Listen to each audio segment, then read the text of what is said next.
Olá, muito boa noite a você. Eu sou Adalberto Piotto e seja bem-vindo ao Cenário Econômico pela TV Brasil, com emissoras públicas de todo o país, diretamente dos estúdios da B3, no centro da cidade de São Paulo.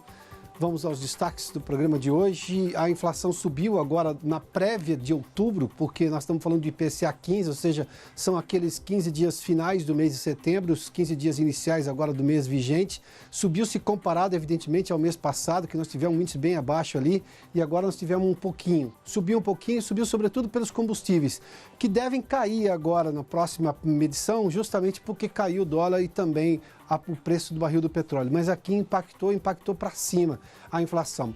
Os combustíveis puxaram justamente para cima e nós tivemos um problema. Aliás, a gasolina foi exatamente quem mais subiu.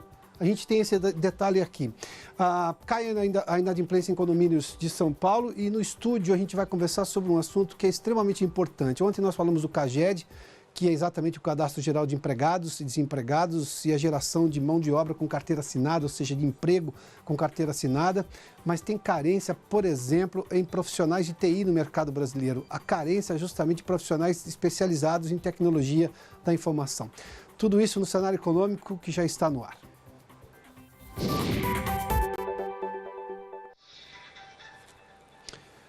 Bom, vamos começar aqui com exatamente os dados do mercado. Mudou um pouquinho o que nós tínhamos visto ontem com queda do dólar e alta do Ibovespa. Ontem nós vimos isso, na semana passada também, na média. Hoje o Ibovespa caiu um pouquinho, 0,35%, 85.300 pontos. Aqui tem duas explicações. Vamos lá, duas ações puxaram para baixo esse Ibovespa. As ações da Petrobras, que tem peso muito importante no Ibovespa, caíram hoje 1,24% a R$ 26,20. A razão é que, por exemplo, amanhã, uma boa notícia para o consumidor brasileiro, nós teremos uma gasolina vendida a preços menores, abaixo de R$ 2,00 nas refinarias da Petrobras.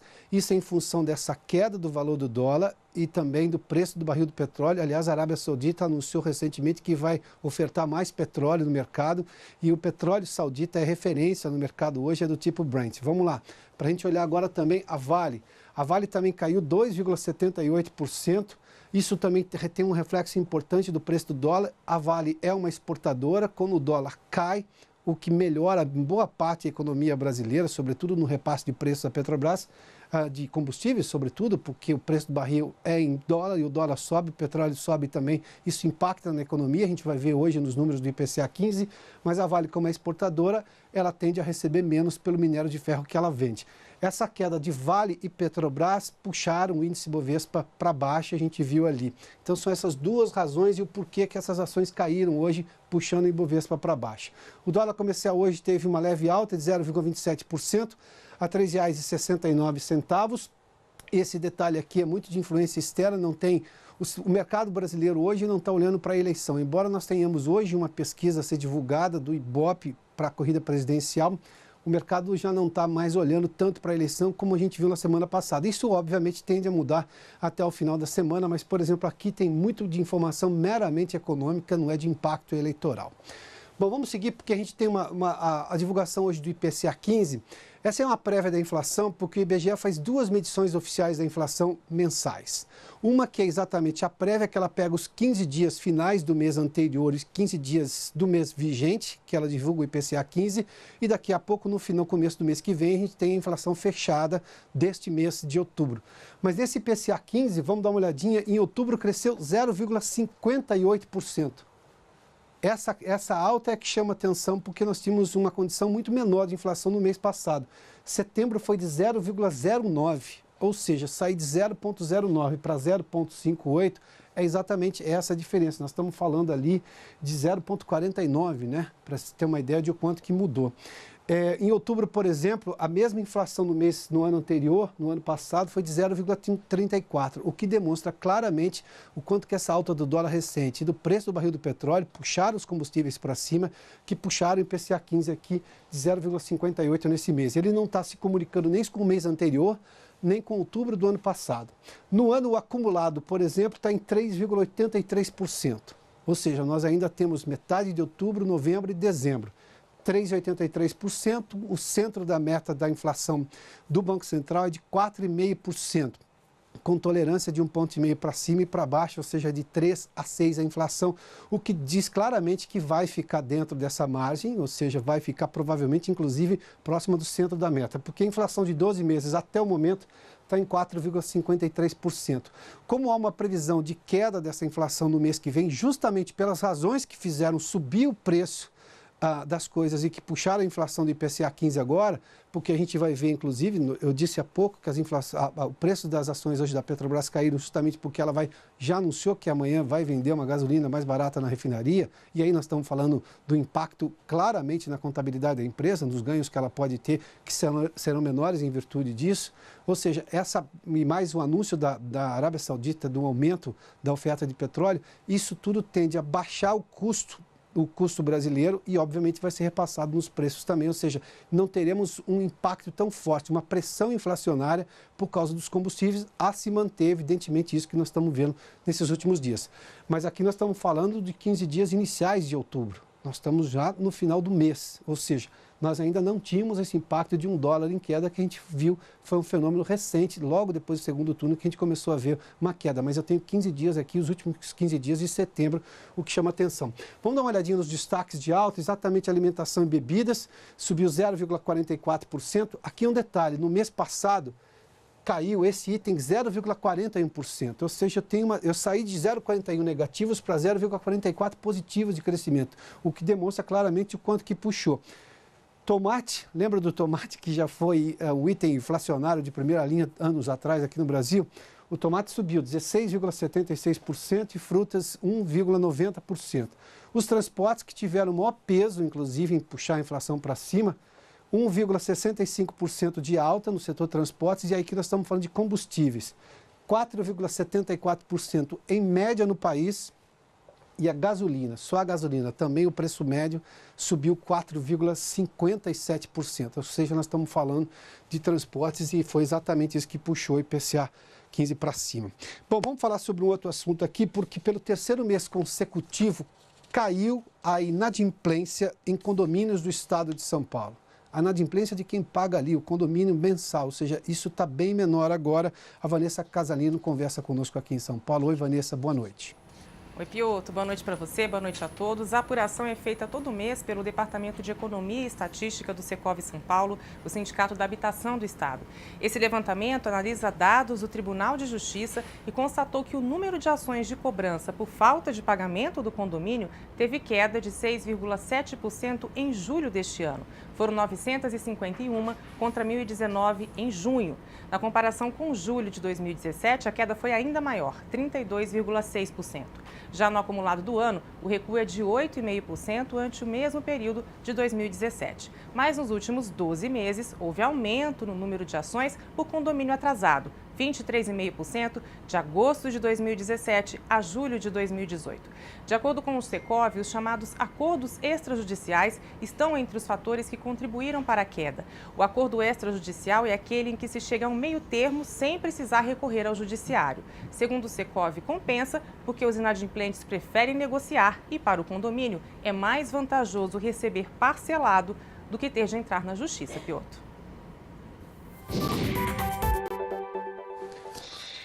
Muito obrigado, Vanessa. Vamos dar uma olhadinha, porque uma pesquisa da Confederação Nacional da Indústria mostrou que a indústria ainda sofre com esse ritmo lento de recuperação da economia brasileira. A gente tem falado do crescimento da economia, a gente vai ter um segundo ano de crescimento positivo do PIB, ou seja, de recuperação econômica, mas a intensidade e o percentual de alta vai ficar muito mais baixo, vão ficar muito mais baixos do que se previa lá inicialmente, embora a gente já esteja vendo alguns sinais de que essa recuperação pode ser maior do que está prevendo o mercado, que está falando de 1,34, 1,35 de crescimento, isso deve ficar muito acima de 1,5% se a gente levar em conta os últimos índices. Ontem nós divulgamos o monitor do PIB e também repetimos aqui o dado do Banco Central, que é o índice de atividade econômica, que são prévias, justamente mensais, a gente vai ter a divulgação do trimestre logo. Vamos lá.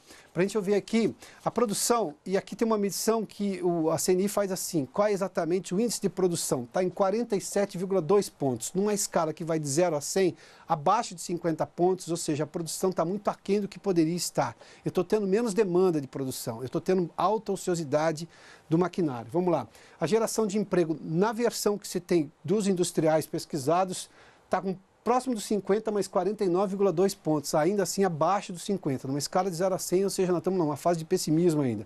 O estoque aqui é exatamente uma outra história, inverte a reta. Acima dos 50 pontos eu tenho muito estoque parado. Não estou tendo demanda para escoar esse estoque. Então, 50,12 pontos, ou seja, mais próximo de 100, um estoque muito elevado. Ficasse abaixo dos 50, ou seja, a reta aqui se inverte. Um outro ponto que se inverte é justamente isso. Os estoques, por exemplo, está aqui, olha, 51,2 pontos. Esse detalhe aqui que a gente viu exatamente com relação à produção. 51,2 aqui, porque eu vou comparar justamente com isso. O uso de capacidade instalada neste momento da indústria está em 68%. Isso significa dizer, pelo outro ponto de vista, que nós temos 32% de ociosidade da indústria. Ela poderia produzir mais. Vamos lá para tentar entender esses números de um outro ponto de vista. Se nós tivermos um crescimento mais acelerado neste final de ano e no começo do ano que vem, mesmo que não haja grandes investimentos por parte da indústria, o fato de eu ter, neste momento, capacidade ociosa, eu tenho potencial da indústria em atender novos pedidos, se houver um consumo maior por parte dos brasileiros. Isso garante, por exemplo, que não vai haver pressão inflacionária, que é exatamente aquela diferença entre quantas pessoas estão procurando por um bem e quantas pessoas estão dispostas a vender ou têm aquele bem para vender. Como eu tenho capacidade ociosa na indústria, eu vou ter capacidade para entregar justamente uma demanda maior. Portanto, essa notícia é positiva. O que pode gerar, por exemplo, é a contratação de mão de obra mais elevada, e isso, evidentemente, é uma boa notícia. No longo prazo, evidentemente, eu preciso de investimentos. E esse foi um dado que ficou acima dos 50 pontos, o que é positivo, em 50,9. 1,3 acima da medição de setembro do ano passado. Ou seja, 50,9 no investimento que a indústria está fazendo. Há sim uma perspectiva de melhora no futuro, apesar dos números ainda de, por exemplo, de produção e capacidade instalada estarem abaixo do que gostariam os empresários nessa pesquisa da CNI. São os números que nós vimos. A indústria está justamente à espera dessa recuperação mais intensa da economia brasileira. Vamos lá, os dados do CAGED, até porque essa questão do emprego chama atenção. Ontem nós divulgamos, mas aqui rapidamente. Setembro foram 137 mil novas vagas e 336 novas vagas. Foi uma alta de 0,36% diante de agosto, aliás, foi o melhor setembro desde 2013. No ano, quase 720 mil vagas já geradas, ou seja, a contratação com mão de obra, esse aqui é número positivo, é saldo positivo, alta de 1,9% em relação aos mesmos meses do ano passado. E nos 12 meses também uma alta de pouco mais de 1%, 459 mil vagas. Aqui demonstra claramente como esse ano é muito mais intenso de geração de mão de obra do que foi, por exemplo, no ano passado, que a gente está pegando 12 meses é menor do que só nos meses deste ano aqui, nesse acumulado do ano. Bom, vamos falar sobre essa redução do preço da gasolina a partir de amanhã. A Flávia Grossi está conosco no Rio de Janeiro e tem detalhes porque é um preço da gasolina abaixo dos R$2, ou seja, com essa queda do petróleo e do dólar. Flávia, boa noite. Boa noite, Piotr. Boa noite a todos. Como você falou, a partir de amanhã, o litro da gasolina vai diminuir, vai passar a custar R$ 1,98 nas refinarias da Petrobras. Esse ciclo de redução começou no dia 25 de setembro, depois que a gasolina chegou a R$ 2,25 o litro, o maior valor desde a adoção da nova política de preços da estatal em julho do ano passado. Essa sequência de cortes, ela acompanha a queda do dólar no Brasil e também o recuo na cotação da gasolina no mercado internacional. O consumidor, no entanto, Piotr, ainda não está sendo beneficiado, porque esse corte não está chegando nas bombas. Segundo a ANP, que é a Agência Nacional do Petróleo, o preço médio da gasolina no país subiu quase 20 centavos de agosto para setembro. Aqui no Rio, para se ter uma ideia, alguns postos já estão cobrando mais de R$ 5,00 o litro da gasolina. Uma redução nas bombas poderia aliviar bastante o bolso do consumidor. Voltamos com você, Piotr.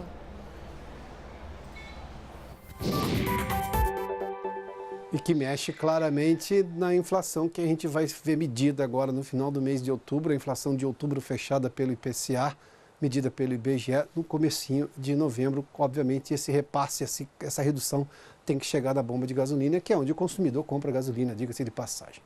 Bom, vamos fazer um intervalo, daqui a pouco a gente fala sobre a carência de mão de obra especializada em tecnologia da informação, logo depois do intervalo. Já de volta com o cenário econômico para falar de um assunto extremamente importante, porque ele pode ser bom e ruim dependendo do ponto de vista.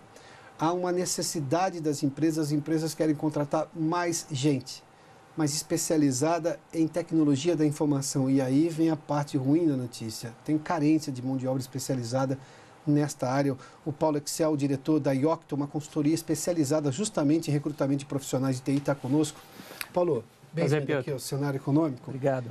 Tem carência e a carência está em níveis graves ou ainda é administrável? Eu considero níveis graves, né? Considerando o quanto a indústria, né? O quanto as empresas ou o mundo corporativo tem de necessidade desse tipo de profissional. Então, de fato, ainda existe um descolamento, né, do que as universidades, né, formam em termos de profissional perante aquilo que o mundo corporativo demanda em termos de necessidade de mão de obra. Tá, você falou de problema de currículo, então, do nível de formação e do que ele foi formado na escola. Exatamente. Para a realidade do mercado de trabalho. Exatamente. Então, são dois problemas, porque você não forma na velocidade que as empresas demandam e aquilo que você forma ainda tem uma carência técnica, né, em termos de grade curricular daquilo que o mercado corporativo tem de necessidade. Bom, esse é um problema grave nesse país, porque nós temos um problema de ideologia dentro de universidade. As públicas, com raras exceções, tem esse problema de discurso contra o capital dentro da universidade, coisa que os americanos fazem com o maior prazer. Exatamente. E as universidades americanas estão entre as melhores do mundo. Aliás, acho que a melhor do mundo está dentro dos Estados Unidos. E algumas são referências para o mundo todo. Aliás, profissionais lá estão vindo dando aula aqui, o que chama atenção. Por que nós temos essa dessintonia entre o que quer o mercado, que é a função final de um profissional, da maioria deles, à exceção dos que vão se dedicar à pesquisa, e mesmo assim eles precisam saber o que o mercado está vislumbrando, até para propor coisas novas em cima daquilo. Claro. Por que tem essa dessintonia, na sua opinião? Minha opinião, acho que tem dois aspectos nessa abordagem. Eu acho que tem um primeiro ponto, é o quanto as empresas elas atuam de forma estratégica na forma como elas recrutam, né? Sendo prático aqui. Na verdade, hoje, quando você vai buscar profissionais, é para uma demanda necessária para aquele momento, né? As empresas elas não atuam nos bastidores, vamos dizer assim, de estratégias para captar mão de obra vindo oriunda da própria universidade. Eu ainda sinto que o mundo corporativo, de uma maneira bem genérica, ainda tem um descolamento muito grande de iniciativas perante as universidades. E aí, obviamente, você acaba tendo que ficar só apagando incêndio em termos de contratação, principalmente quando você entra em áreas técnicas. Quer dizer, a empresa também não procura a universidade. Exatamente. Eu sei que a universidade, não raro, lamentavelmente, rechaça quando a empresa vai lá. Exato. Eu tenho alguns visionários bons que têm aberto esse caminho dentro da universidade, mas eu também tenho esse outro problema, a empresa não procura a universidade? Exatamente, exatamente. As empresas, o que acontece? Mas aí é erro de estratégia mesmo, você fez menção a isso, inclusive. Total. O que acontece é o seguinte, muitas vezes a atividade de recrutamento e seleção dentro das empresas está concentrado dentro da área de RH e muitas vezes fica isolado dentro desse ambiente de RH. E nem sempre RH dentro das empresas é visto como uma área estratégica, né? Uma área colada dentro do negócio, dentro do business de boa parte das empresas. E isso faz com que ações fiquem isoladas, né? E muitas vezes, em empresas onde esse cenário, onde RH não é estratégico, o RH simplesmente representa um custo, né? Então, você não tem investimento de iniciativas que possam tornar isso uma coisa muito mais frequente dentro dessa proximidade com as universidades. Eu confesso que vi por várias vezes um RH apenas com a parte burocrática da contratação. E um departamento que se chama Recursos Humanos não poderia ser os recursos burocráticos de contratação de humanos. Não faz muito sentido. Me parece que boa parte do RH foi reduzida a isso. Diga-se de passagem, justamente. Você está reclamando desse ponto, inclusive. Exatamente. Eu acho que quando a gente fala assim de empresas multinacionais, eles geralmente têm programas muito bem definidos, né, que isso parte da matriz das empresas e isso é cascateado de forma para as subsidiárias, né? Então, aí as iniciativas elas acontecem e geralmente é onde você possui um benchmark de programas de atração de talentos muito bem definidos. Mas você hoje tem outro cenário de empresas que estão emergindo, né, ou empresas que são nacionais ou até multinacionais, mas que aqui é a subsidiária patinho feio, vamos dizer assim, e aí você não tem esse trabalho de bastidores pensando muito mais numa estratégia de atração ou de uma marca empregadora muito forte para atrair aquela audiência que você está buscando no mercado. Como é que a gente mexe nisso rapidamente? Porque, obviamente, eu tenho um desejo de crescer. Esse país tem demanda reprimida por tudo, de consumo, de crescimento. A gente falava pouco antes de começar a entrevista aqui, me permita revelar esse bastidor, claro, que há muitas empresas com os planos prontos, tudo represado, esperando o resultado da eleição no domingo, que sai no dia 28, felizmente, as urnas eletrônicas existem para isso, para agilizar esse processo. Ou seja, em algum momento essa demanda vai aumentar ainda mais e eu preciso resolver um problema. Como é que eu diminuo esse distanciamento entre a universidade, a mentalidade da indústria que não procura indústria, ou da universidade que rejeita, que rechaça um apoio da indústria? Como é que eu consigo diminuir isso rapidamente? Porque esse país tem sede de crescer e vai crescer rapidamente. Sem dúvida. Eu acho que um dos incentivos, pensando na base, né, de estrutura de educação, acho que é investir certamente em educação. Muito se fala nos programas políticos de todos os candidatos, vamos dizer assim, à presidência, governador, de que educação é um tema prioritário. E, de fato, tem que ser colocada em prática essas ações, porque eu acho que é onde é a fonte principal daquilo que a gente faz. E, principalmente, quando a gente fala em educação técnica, né? O mercado hoje, olhando do ponto de vista da nossa consultoria, que olha muito para aspectos de recrutamento de tecnologia, o mercado hoje ainda é muito carente de profissionais com bom gabarito técnico. Então, acho que isso tem um aspecto super relevante. Com bom gabarito técnico também significa profissionais de nível técnico também, ou seja, para ser aquele primeiro suporte de mão de obra qualificada? Exatamente, exatamente. O mundo de tecnologia, você tem uma procura muito grande das empresas pelos especialistas, né? Que são aqueles cargos onde a pessoa tem uma alta capacidade de entrega técnica, porque ele conhece de uma tecnologia específica. E também olhando o outro aspecto, quando você entra no mundo mais generalista de tecnologia, as empresas têm uma carência enorme procurando bons líderes para gerenciar bons especialistas. Então, você vê que essa engrenagem de lacuna, né, entre o que as empresas demandam hoje versus aquilo que é o profissional recém-formado é enorme, né? A gente realmente tem um gargalo muito grande.